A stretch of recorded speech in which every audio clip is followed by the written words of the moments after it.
Welcome to This Explainer. Today, we're jumping straight in to demystify one of the absolute biggest buzzwords in tech right now, neural networks. You hear about them everywhere, right? From your phone unlocking when it sees your face to self-driving cars navigating traffic. But what actually is a neural network? How does a machine learn to, think? Well, we're going to strip away the complex jargon today and look at the exact mechanics of how computers learn from data by mimicking the human brain. Here's our roadmap for today. We've got inspired by the brain, inside a neural network, how AI actually learns, strengths and limitations, and finally, AI in our daily lives. Let's get to it. Section 1. Inspired by the brain. 86 billion. That's a massive number, right?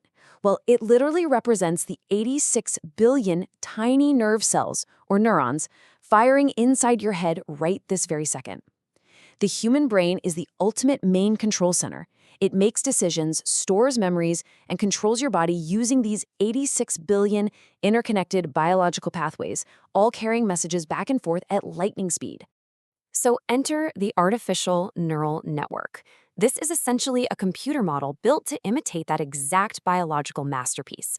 Instead of living biological cells, it uses interconnected artificial neurons to process information. And instead of learning from lived human experience, it learns from digital data. It is fundamentally an attempt to recreate our 86 billion brain cells in code. And this is where the comparison gets really interesting. Because while your biological brain uses human senses like sight and touch and learns from actual life experiences to make decisions, a digital network operates a bit differently.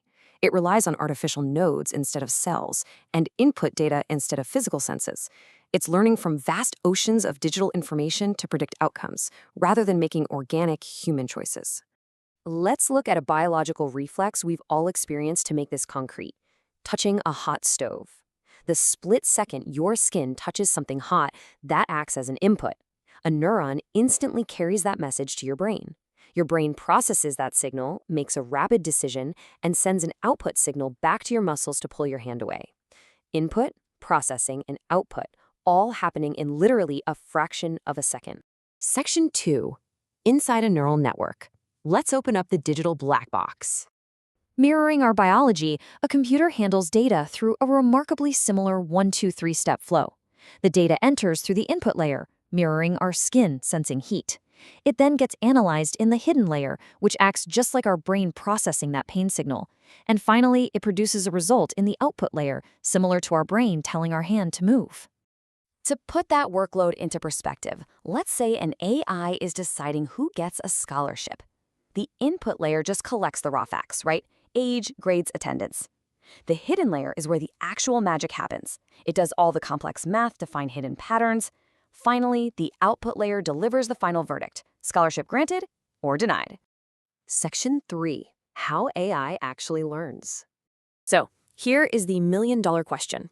How does this layered structure actually become intelligent enough to solve problems without fixed manual rules?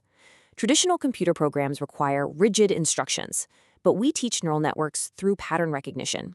Instead of writing a line of code that explicitly says, "cats have whiskers," we just flood the network with 1,000 pictures of cats and 1,000 pictures of dogs, and let it figure it out through a process called training.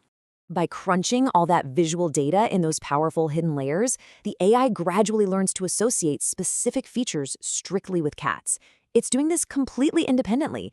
It starts noticing similarities on its own, figuring out that images labeled cat tend to feature pointed ears, a long tail, and a small nose, while dogs might have totally different features. That process is incredibly clever. Actually, let's stop and think for a second. How do we know if the computer actually learned the concept of a cat, or if it just perfectly memorized those exact 1,000 pictures we showed it? Well, just like a student in school, the AI goes through a two-step process. First is the training phase, where a teacher, that's us, provides the data and the answers. But to prove it actually learned the underlying patterns, it has to face a testing phase. Here, we throw a brand new, never-before-seen image of a cat at it.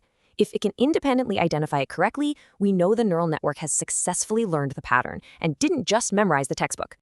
Section 4. Strengths and limitations. Imitating the sheer complexity of the human brain obviously comes with incredible power. These networks are absolute powerhouses because they learn automatically, meaning we aren't painstakingly coding every single rule. Once trained, they offer exceptionally high accuracy and can handle millions upon millions of data records effortlessly. And honestly, the best part is that they actually improve over time. The more data they process, the sharper they get. But of course, this technology has severe limitations. First, they are incredibly data hungry. They need massive amounts of examples to learn anything useful.